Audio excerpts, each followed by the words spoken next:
우리가 주님과의 관계를 맺은 이후에 우리의 삶에 대해서 같이 함께 말씀을 나누고 있습니다. 첫 번째는 우리가 주님과의 관계를 맺은 우리들은 관계를 맺은 이후에 우리에게는 책임이 있다 하는 말씀을 드렸죠.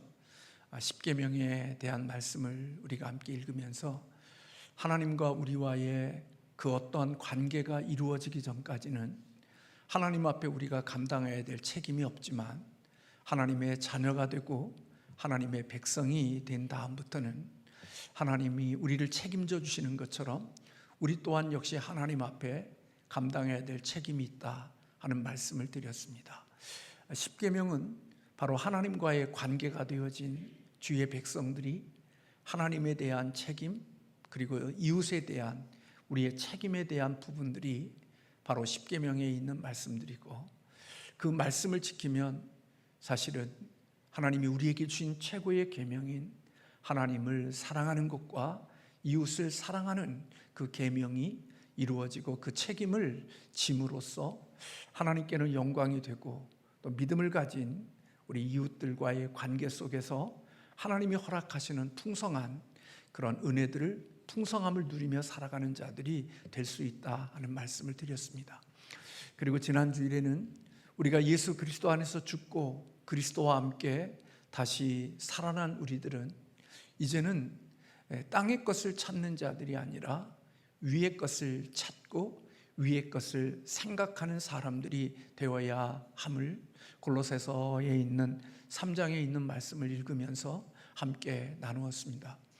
예수 안에서 죽고 예수 안에서 다시 살아나기 이전에 우리의 본성을 따라 살아갔던 우리들에게는 음란과 부정과 사욕과 악한 정욕과 탐심을 가지고 우상을 숭배하면서 살아오는 것들이 우리의 삶의 모습이었지만, 이제는 그리스도 안에서 죽고 그리스도와 함께 다시 살아난 우리들은 이제는 긍휼과 자비와 겸손과 온유와 그리고 오래 참음과 그리고 용서하는 삶을 살아가는 그런 삶의 내용들이 바로 위의 것을 생각하고 위의 것을 찾는 자들의 삶의 모습이라는 말씀을 우리가 지난주에 드렸습니다. 이것은 위의 것을 찾고 살아가는 사람들에게 나타나는 너무나도 자연스러운 열매 중에 이러한 열매들이 맺히게 되어지고, 시간이 지나고 위의 것을 찾을수록 이런 성품과 우리의 삶의 인격에 주님을 닮아가는 아름다운 성품들이 그 삶의 열매로 맺어지게 되어져 있음을 어제 지난주에 말씀을 드렸습니다. 비록 노아가 노아의 방주를 짓는 삶의 과정은 방주를 짓지 않는 사람들에게 비난, 비웃음과 조롱거리와 그리고 오히려 그들이 노아를 불쌍히 여기는 마음으로 측은지심으로 바라보는 그런 모습들이 있는 그런 측은한 삶을 사는 것처럼 보이지만, 그러나 하나님이 약속하신 비가 내리게 되어졌을 때는 그 모든 삶이 역전이 되어지는 삶의 모습을 우리가 볼 수 있는 거지요.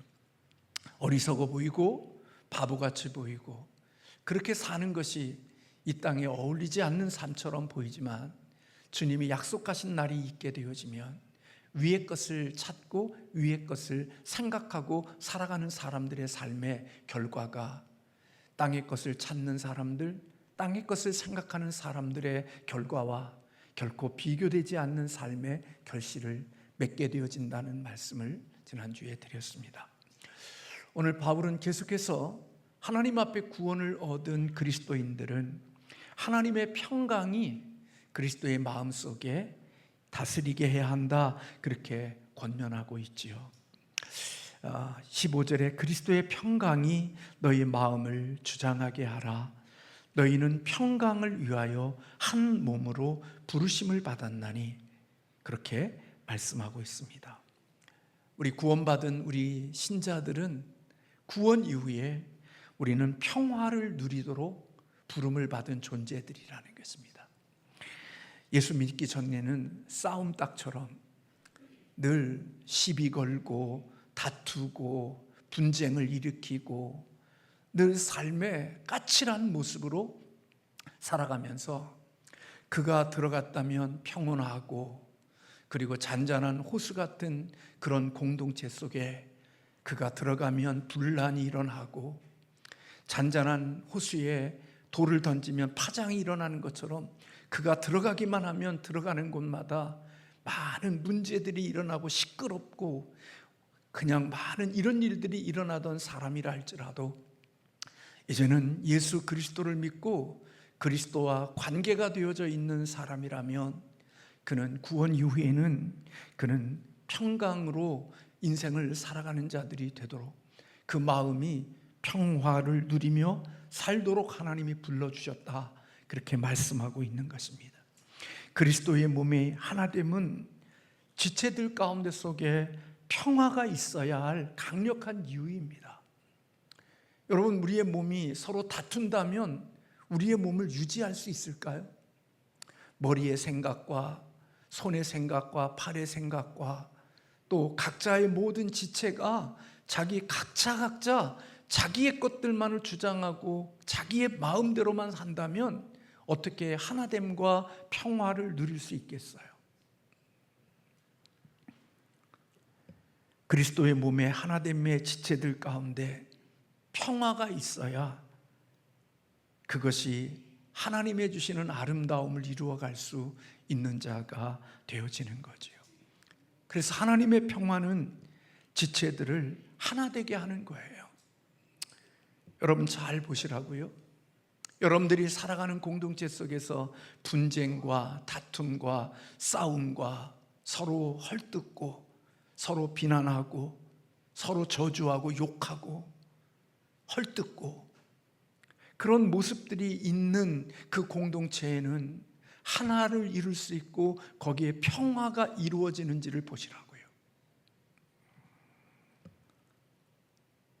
거기에는 평화가 있을 수가 없습니다. 아무리 좋아도 싸우고 다투고 분쟁하다가 보면 거기는 하나씩 깨지고 갈등이 있게 되어지고 나누어지는 역사들이 있게 되어지지 하나가 되어질 수가 없는 거예요.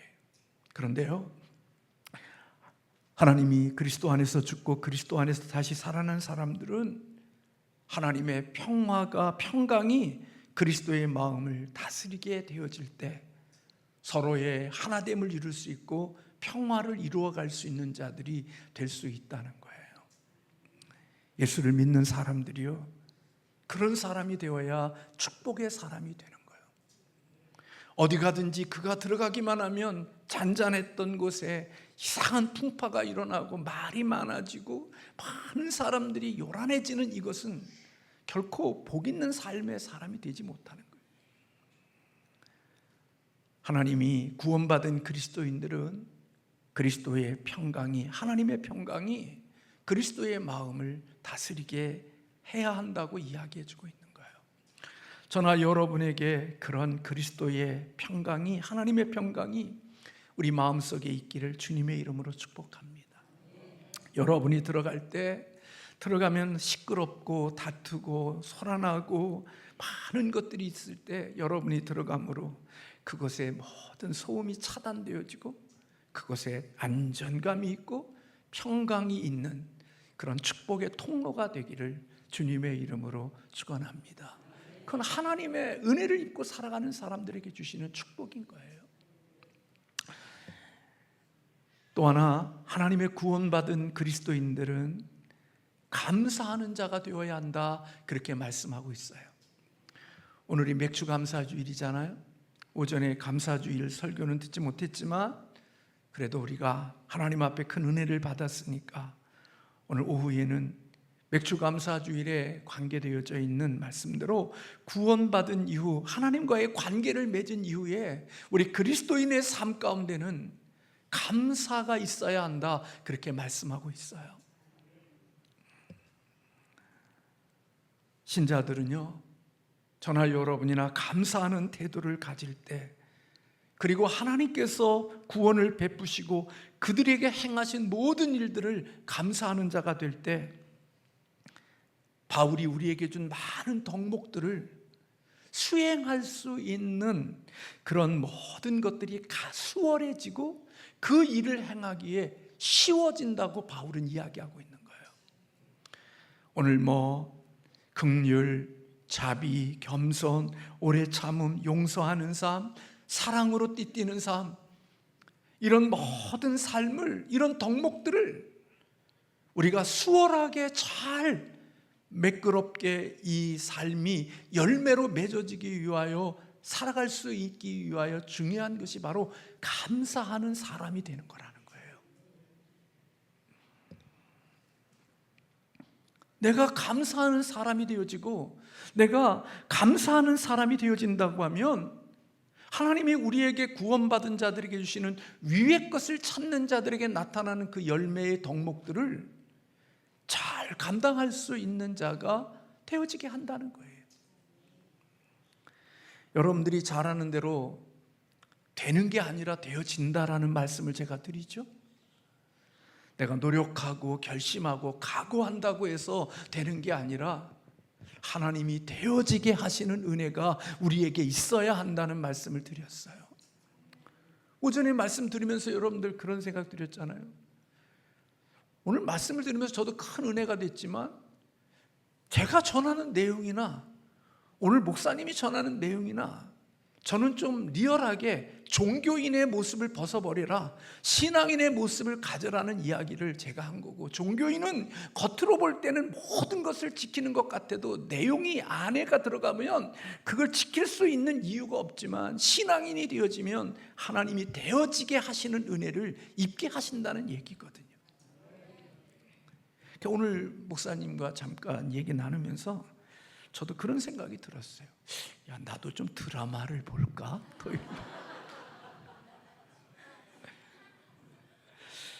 드라마 보지 않은 지가 저는 텔레비전 없어진 지가 진짜 오래됐거든요. 어느 목사님이, 후배 목사님이, 목사님 제주도 방언으로 하는 드라마가 있었다고 그러더라고요. 뭐요? 혼자 없어요?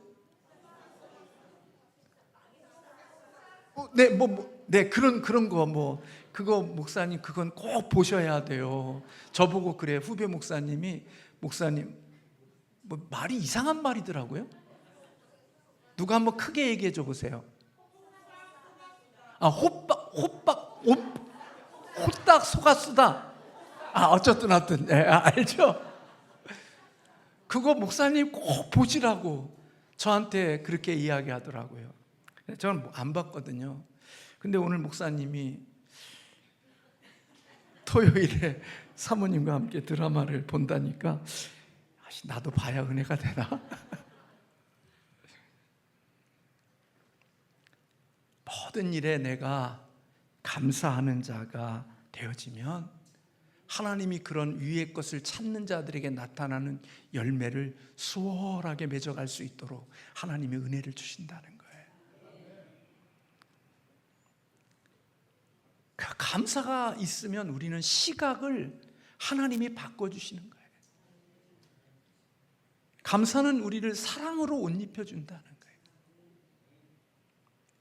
그래서 여러분, 감사가 없는 사람을 보면요, 그는 늘 자기의 몫에 있어서 무엇인가 잘못됐다고 늘 끊임없이 따진대요. 자기 몫이 뭐예요? 여러분의 몫이 뭐예요? 우리 젊은 집사님 몫이 뭐예요? 남편이 몫이죠. 박하정 집사님 몫은 누구예요? 김창석 집사님이죠. 다른 몫이 있어요? 큰일 날 소리예요. 근데 감사가 없는 사람은 늘 자기 몫에 뭔가 잘못됐다고 늘 끊임없이 따진대요.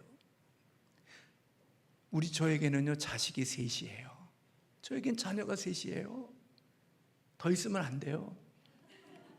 근데 감사가 없는 사람은 자녀들을 볼 때마다 늘 자기 몫에 뭔가 문제가 있다고 계속 따진대요. 근데 감사가 있는 사람은요, 그렇게 따지지 않는다는 거예요. 박하정 집사님이면 나 같은 여자가 저렇게 착한 남자를 만나다니. 이게 웬 은혜인가, 웬 떡인가. 아멘이죠? 그러니까 저렇게 얼굴이 밝아요. 정말 얼굴이 밝고 진짜예요. 믿어줘요. 제가 그렇게 얘기하지 않아도 그렇게 될 거예요. 그러니까 내 마음속에 내 몫이 나 같은 거에 내가 저렇게 착하고 저렇게 순하고 저런 남자를 어떻게 만나서 이렇게 내가 사나, 내가 어떻게 이렇게 유성이 같은 이렇게 떡뚝볶이 같고 키가 크고 아버지보다도 더 큰 아들을 낳아서 이렇게 내가 아들로 두고 살 수 있나. 그런데다가 인사성도 밝고 예의도 있고 어떻게 이렇게 정말 좋은 아들을 하나님이 주셨나. 그러면 그 마음속에 감사가 날마다 커져간다는 거예요. 그런데 자기 몫에 무엇인가가 잘못되어져 있다는 것을 늘 따지는 사람은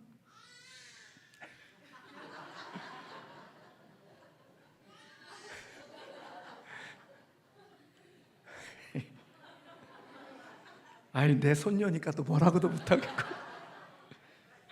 소율이 같으면 한마디 할 텐데.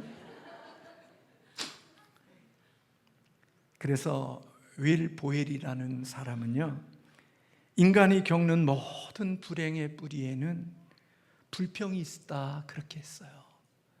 인간이 겪는 모든 불행의 뿌리에는 불평이라는 게 있다는 거예요. 그러니까 아무리 좋은 것을 많이 가지고 있어도 자기의 몫에 무엇이 잘못했다는 것을 끊임없이 따져가고 불평하는 사람들에게는 결코 행복한 삶이 되어줄 수가 없다는 거예요. 그래서 그들은 삶 가운데 속에 불평만 없어진다고 하면 인간관계도 좋아질 것이고 마음의 평안도 누리게 될 것이고 건강하게 살 수 있을 것이라고 이야기를 했어요. 그래서요, 감사하는 사람은요, 다른 사람들과의 관계도 수월하게 넘어갈 수가 있어요. 까칠하면요, 진짜 오늘 저는 말씀을 드리면서 우리 주님은 내가 손해를 볼 줄 알면서도 그를 위해서 행하셨구나. 늘 그게 예수님의 마음이니까. 당신이 손해를 보고 당신이 어려움을 당해도 그를 위해서라면 그것을 감수하시는 분이 예수님이시니까, 그런 마음이 우리의 마음속에 있다면, 감사하는 마음이 있다면 다른 사람들과의 관계가 수월해질 수 있다는 거예요. 칼 힐티는요, 그런 말을 했어요. 감사하면 젊어지고, 감사하면 발전이 있고, 감사하면 기쁨이 있다. 따라해 볼래요? 감사하면 젊어지고, 감사하면 발전하고, 감사하면 기쁨이 있다. 문제는 저 사람에게 있는 게 아니라 보니까 내게 있었던 거예요. 감사가 없어지니까. 탈무드에는요, 세상에서 가장 사랑받는 사람은 모든 사람을 칭찬하는 사람이요, 가장 행복한 사람은 감사하는 사람이다 그랬어요. 여러분, 사랑받으려면요, 며느리 칭찬하세요. 시어머니 칭찬하세요. 아내 칭찬하시고요, 남편 칭찬하고요, 자녀 칭찬하고요. 그러면 사랑받는데요. 맨날 입만 열면 그냥, 그러니까 그 사람 옆에 가고 싶지가 않은 거야. 부족해도 칭찬하고 또 근데 제가 보니까요, 칭찬하는 마음은요, 그 마음이 넓은 마음이기 때문에 칭찬할 수 있는 사람이더라고요. 아멘도 안 하시지? 진짜예요. 제가 보니까 칭찬할 수 있는 건요, 마음이 넓기 때문에 진짜. 오늘 오전에 강사 목사님, 저도 몰랐는데 미국에서 학위 받고 한국에 귀국해서 바로 첫 강의를 들어왔을 때 제가 만났다고 그렇게 얘기해 주시더라고요.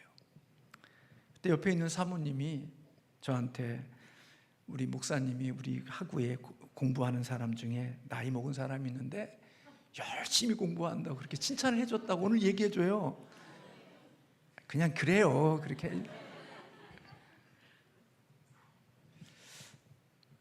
그 칭찬하는 건요, 마음이 넓은 사람들이 하는 일이에요. 마음이 좁으면요, 남을 칭찬을 못 하더라고요.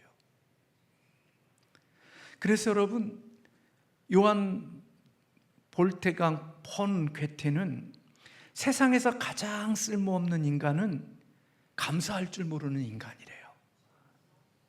제일 쓸모없는 인간이, 감사할 줄 모르는 인간은 쓸모없는 인간이라고 이야기를 했어요. 쓸모 인간 있는 인간 될래요? 쓸모없는 인간 될래요? 저나 여러분 열심히 감사합시다. 네. 근데 말씀을 준비하다가 오늘 같이 기도하면서도 그랬지만, 행복하기 때문에 감사하는 게 아니라 감사하기 때문에 행복해진대요. 행복하기 때문에 감사하는 사람이, 감사가 별로 없어요. 1년 365일 동안 살면서 감사할 게 별로 없는데, 감사하기 때문에 행복한 사람은 365일 살면서 감사도 있고 행복도 같이 따라오는 은혜가 있대요. 감사하지 못하는 이유는요, 만족감을 느끼지 못하는 거고, 만족감을 느끼지 못하는 이유는요, 비교하고 살기 때문이래요. 남과 비교하면요, 결코 만족감을 느끼지 못해요. 여러분들 보세요. 인스타그램이나 이런 거 올리는 거 보세요. 그거 보면 평생에 한 번 갈 수 있는 거 올려갖고 막 자랑하잖아요. 평생에 한 번 먹어볼 만한 것들 올려놓고 나 이거 먹었다, 그 일상인 것처럼 속지 마세요. 뭐 키도 막 다리도 쫙 뻗있고 얼굴도 쫙, 제가 보니까 진짜 그렇게 키가 쫙 하고 얼굴도 쫙 한 줄 알았어요. 다 수정이 가능한 거예요. 늘렸다 줄였다 뺐다 넣었다. 근데 우리는 그거 보고 속아서 와 그러는 거예요. 그럴 필요 없어요. 비교하는 사람은요, 만족감을 느끼지 못해요. 비교할 때 감사가 확 없어져요. 금방 없어져요. 여러분, 우리 자식이 항상 50점 맞다가 70점 맞았어요. 우리 자식 이렇게 시험지 너무 좋아하고 아들아 수고했다. 근데 옆에 있는 애가 90점 맞아왔네. 그러면 이것도 성적이냐? 확 바뀌어지잖아요. 아니요. 걔 잘하는 것도 있지만 우리 자식이 못하는 거, 잘하는 거 걔는 못하는 게 있을 수 있는 거예요. 아멘도 안 해요?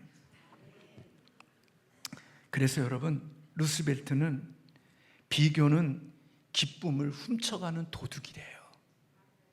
그러니까 기쁨이 있다가도 비교하면 그 기쁨이 확 없어져 버리는 거야. 오늘 박하정 집사님 제 눈에 자꾸 아름답게 보여서 그러는데, 김창석 집사님한테 눈을 이렇게 착 하고 있다가 옆에 멋있는 남자가 어떤 집사님의 이상형인지 모르지만 지나간다고 해서 집사님의 눈길을 그쪽으로 돌리면서 와 하면 집사님의 마음이 어떨까요? 그런 적도 없으시 집사님은. 네, 아마 그러니까 항상 행복해요. 비교하면 내게 있는 기쁨을 빼앗겨 버린대요. 도둑과 같다는 거예요, 비교는. 그러니까 하나님이 내게 주신 그런 것들이 늘 감사함으로 있어야 되죠. 이 땅에 제일 무서운 사람이 뭔 줄 아세요? 질투심으로 사는 사람이에요. 거울아 거울아 누가 제일 예쁘니? 매일 눈 뜨고 거울아 거울아. 밤낮 그렇게 살면 행복할 날이 없어요. 매일 만드는 게 뭐냐면 독사가 만들고, 그거 어떻게 하면 죽여버릴까 만들고, 온갖 많은 하나님이 주시는 복을 누릴 수 있는 그 시간들을 어둠에 다 빼앗겨버리는 거예요. 사울 왕이 그랬잖아요. 왕으로서 누릴 수 있는 게 얼마나 많고 할 일이 얼마나 많아요. 근데 질투심 그것 때문에 모든 하나님이 주신 것을 다 빼앗겨버리고 어둠으로 살다가 어둠으로 끝나버리잖아요. 그런데 감사하는 사람이 되기 위해서는요, 오늘 사도 바울이 그리스도의 복음이, 그리스도의 말씀이 너희 속에 풍성히 거하래요. 16절에 그리스도의 말씀이 너희 속에 풍성히 거하여 모든 지혜로 피차 가르치며 권면하고 시와 찬송과 신령한 노래를 부르며 감사하는 마음으로 하나님을 찬양하고, 또 무엇을 하든지 말에나 일에나 다 주 예수의 이름으로 하고 그를 힘입어 하나님 아버지께 감사하라. 말씀이 거한다는 것은 하나님의 말씀이 우리 안에 편안히 자리 잡았다는 거예요.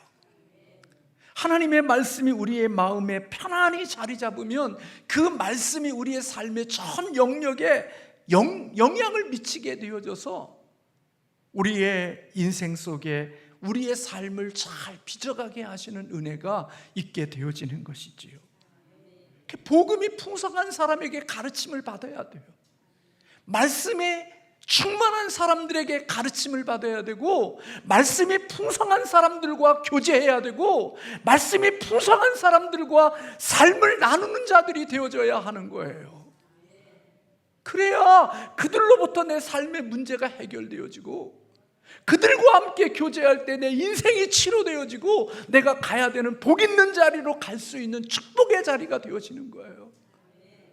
병든 사람과 어울려 다니고 교제하고, 시기심, 질투심, 욕심, 탐심, 인생을 살아가면서 우리가 살면서 하나님과 이웃이 자기의 마음의 공간 속에 들어와 본 적이 없는, 오직 자기 한 사람만 그 마음 속에 들어가 있는 사람과 교제하면, 나 또한 역시 시간이 지나면 내 마음의 공간 속에 나 하나밖에 없는 사람이 되어져서 늘 예수를 믿는다고 하지만 늘 자기 하나가 우주의 중심이 되어 모든 사람들이 자기를 위하여 존재해야 된다고 하는 것 때문에 남편 흉보고 자식 흉보고 시어머니 흉보고 많은 형제 흉보고 그렇게 살면서 사람들에게 어둠을 만들어내는 사람이 되어지지만, 내 안에 내가 아닌 하나님과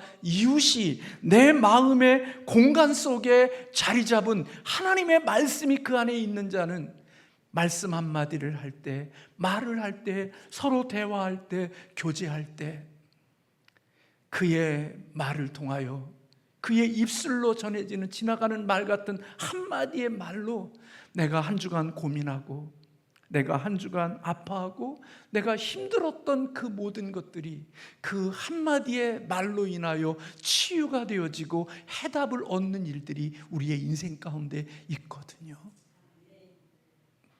그래서 살아나는 거예요. 질투심 많은 사람과 비교하는 사람, 그들과 함께 어울려 보세요. 늘 대화가 어디로 흐르는가 보세요. 그런 사람들과 대화하다 보면 결국은 결론은 어둠으로 끝나요. 빛으로 오질 않는다고요. 근데 복음이 있고 하나님의 말씀이 있고 주님을 생각하며 사는 사람들과 함께 교제하고 대화하고 머물러 있다 보면 내 마음에 깊이 고민하고 근심하고 걱정했던 그런 것들이 말씀을 두고 복음을 마음에 두고 살아가는 사람과 이야기하다 보면, 아, 주님의 뜻이 이런 거였구나. 그 안에서 해답을 찾고 내 인생의 길을 갈 수 있는 축복의 역사가 있게 되어진다는 거예요.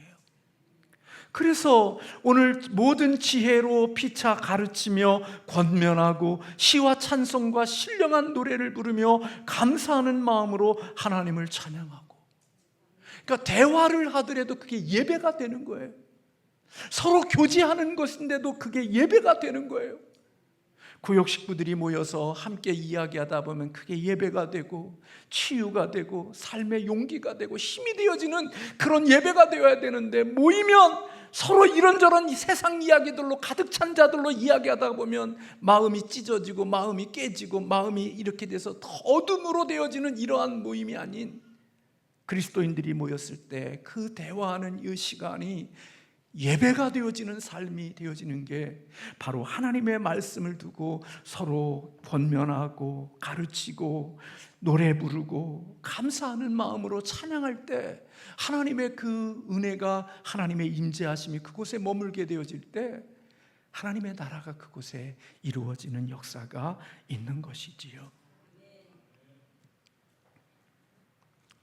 사랑하는 성도 여러분, 오늘 오전에 목사님이 말씀해 주신 것처럼 우리가 살아가는 것은 모든 게 은혜입니다. 은혜 아닌 게 없습니다. 다 모든 게 은혜입니다. 그러므로 저와 여러분이 잃어버렸던 감사를 다시 되찾을 수 있기를 주님의 이름으로 축원합니다. 우리의 관점이 바뀌면요 좋아져요. 제가 오늘 목사님하고 잠깐 대화하면서 목사님, 나이가 먹어보니까 아내의 소중함이 좀 더 커져가는 것 같아요. 제가 팔불출 같은 소리를 했어.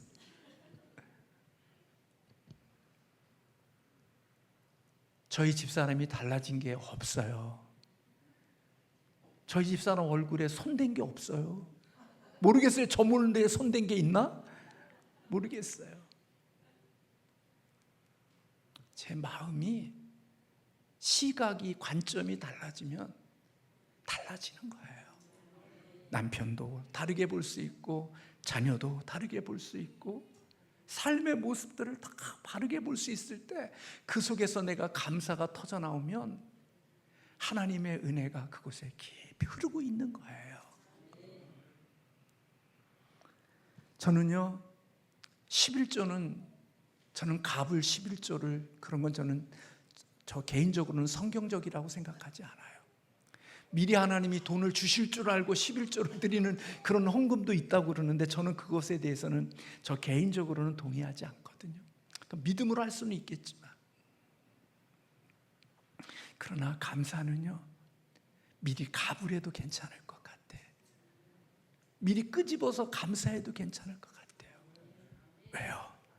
이미 우리가 살아가는 자체가 하나님의 은혜이니까. 미리 감사하면 하나님이 더 많은 은혜와 하나님의 좋은 것들로 우리의 행복함을 더 채우시는 하나님의 은혜가 있을 줄로 믿습니다. 저와 여러분이 이런 은혜가 있기를 주님의 이름으로 축복합니다. 기도하겠습니다.